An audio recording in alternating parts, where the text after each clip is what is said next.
آج شرک whole cell کے حساب سے ہو رہا ہے کہ نہیں ہو رہا؟ نعت میں پتہ ہی نہیں چلتا کہ یہ اللہ کی حمد و ثنا ہو رہی ہے، یہ نبی کی تعریف ہو رہی ہے. کوئی فرق ہی نہیں چھوڑا اللہ اس کے رسول میں.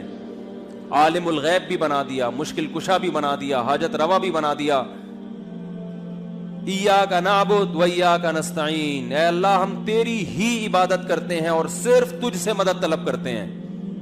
یا ایھا الناس، اے لوگو، انتم الفقراء الی اللہ، تم سب کے سب فرشتے، پیغمبر، کیا مسلم کیا غیر مسلم، سب کے سب محتاج ہو اللہ کے در کے. کہتے ہیں اللہ اور بندہ کا فاصلہ بہت ہے، تو مانگنے کے لیے درمیان میں کیا ہونا چاہیے؟ واسطہ. یہ دلیل کہاں سے نکالی آپ نے؟ ایک صاحب بیان کر رہے تھے کہ جیسے آگ اور پانی میں ڈفرینٹ بہت ہے، تو جب پانی سے آگ کو گرم کرنا ہوتا ہے تو درمیان میں دیگچی کا واسطہ ہوتا ہے. تو ہمیں اللہ تک پہنچنے کے لیے، یعنی اپنی پکار اللہ تک پہنچانے کے لیے کس کا واسطہ چاہیے؟ نبی کا. پہلے نبی سے مانگیں گے پھر نبی وہاں پہنچائیں گے. یہ لاجک کہاں سے نکالی آپ نے؟ قرآن تو کہہ رہا ہے نحن اقرب الیہ من حبل الورید. نبی واسطہ ہیں اس طور پر کہ بندے کو اللہ سے ملا دیتے ہیں. دیکھو آپ کسی کو تلاش کر رہے تھے، نہیں ملا، کوئی شخص آپ پر احسان کر کے آپ کو ڈائریکٹ کر دیتا ہے کہ بھئی یہ ہے، ان سے ملنا ہے آپ نے، یہ میں ڈائریکٹ کر دیا. تو یہ واسطہ ہے، مگر یہ واسطہ دونوں کو آپس میں ڈائریکٹ کرنے کے لیے کہ تاکہ اب ان دونوں کے درمیان کوئی واسطہ نہ رہے. تو لوگ اللہ کو بھول چکے تھے، اللہ کی معرفت نہیں تھی، اللہ کو جانتے نہیں تھے. آپ صلی اللہ علیہ وسلم واسطہ بنے اور امت کو اللہ سے جوڑ دیا اور بتا دیا کہ ڈائریکٹ کس سے مانگنا ہے؟ اللہ سے. تو واسطہ اس معنی میں ہے کہ اللہ سے ملانے کا واسطہ ہے. جب ملا دیا تو پھر اگر آپ کہتے ہیں درمیان میں بھی واسطہ چاہیے تو پھر نبی کا جو مشن تھا وہ معاذ اللہ وہ غلط ہو جائے گا. مشن تو تھا ہی ملانا. قرآن کی آیت ہے وَأَنَّ الْمَسَاجِدَ لِلَّهِ فَلَا تَدْعُوا مَعَ اللَّهِ أَحَدًا. سجدہ گاہیں یعنی مسجدیں صرف اللہ کی ہیں، اللہ کے ساتھ کسی کو مسجدوں میں مت پکارو. اور مسجدوں ہی میں لکھا ہوتا ہے پکار کے ساتھ اللہ کے علاوہ کا نام. کسی نے کچھ لکھا، کسی نے یا علی مدد لکھا، کسی نے یا رسول اللہ مدد لکھا، مختلف. اور آیت درمیان میں لکھی ہوتی ہے کہ مسجدیں اللہ کے لیے، اللہ کے ساتھ کسی کو مت پکارو. یہ کیا ہو رہا ہے بھائی؟ سعودی عرب کی کسی مسجد میں دیکھا آپ نے اس طرح کے نعرے؟ عرب کنٹریز میں دیکھا؟ ملیشیا میں دیکھا؟ کہیں بھی دنیا میں نہیں ہے. تو میرے بھائی اپنے ایمان کو مضبوط کرو. توحید کے معاملے میں اسلام بہت حساس ہے، بہت حساس ہے. مشرک کی مغفرت نہیں ہوگی. جو اللہ اس کے رسول کا فرق ہے اس کو باقی رکھو. عیسائیوں کی طرح غلو مت کرو کہ انہوں نے عیسیٰ علیہ السلام کو اللہ کا بیٹا بنا دیا. آپ ابھی تک اسی بحث میں الجھے ہوئے کہ نور تھے، بشر تھے. بھائی آپ صلی اللہ علیہ وسلم بشر تھے، انسان تھے، ہدایت کا نور تھے، انسان تھے. آپ کے والد عبداللہ، آپ کی والدہ آمنہ، آپ کی اولادیں سید آج تک ہیں. یہ سارے انسان ہیں یا نہیں ہیں؟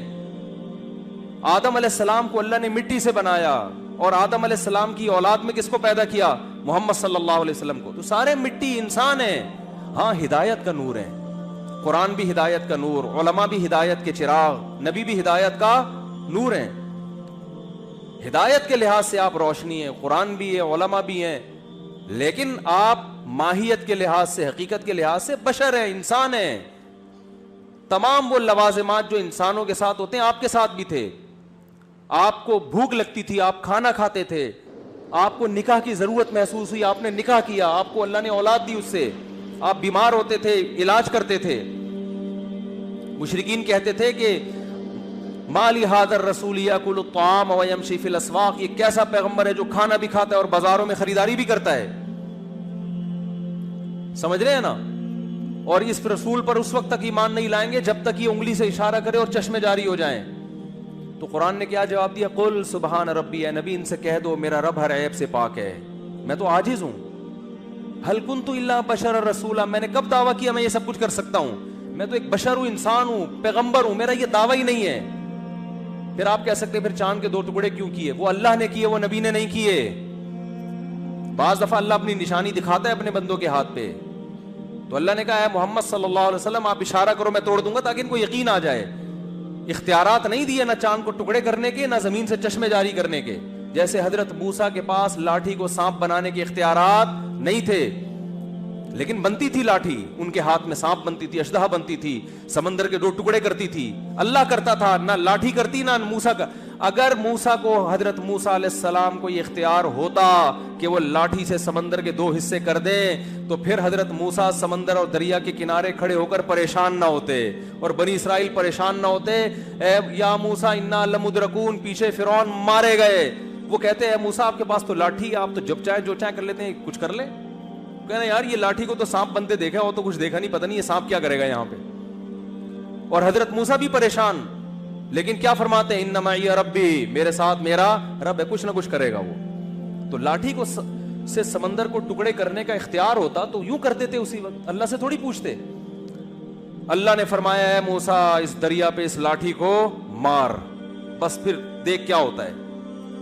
لاٹھی کو سانپ بنانے کا بھی حضرت موسیٰ کو اختیار نہیں تھا. تھوڑا سا ٹھہر جائیں، چھٹی کا دن ہے نا آج، 2-4 گریوی بھی تو دیکھو، ہر جگہ گریوی چل رہی ہے یار، گریوی چل رہی، فری میں چلتی ہے گریوی. پھر پکڑائی میں نہیں، آواز کافی رش ہے تو پکڑائی میں نہیں آؤ گے آپ لوگ. تو بس ابھی ختم کر رہا ہوں یہ بات کر کے. تو حضرت موسیٰ کو لاٹھی کو سانپ بنانے کا اختیار نہیں تھا.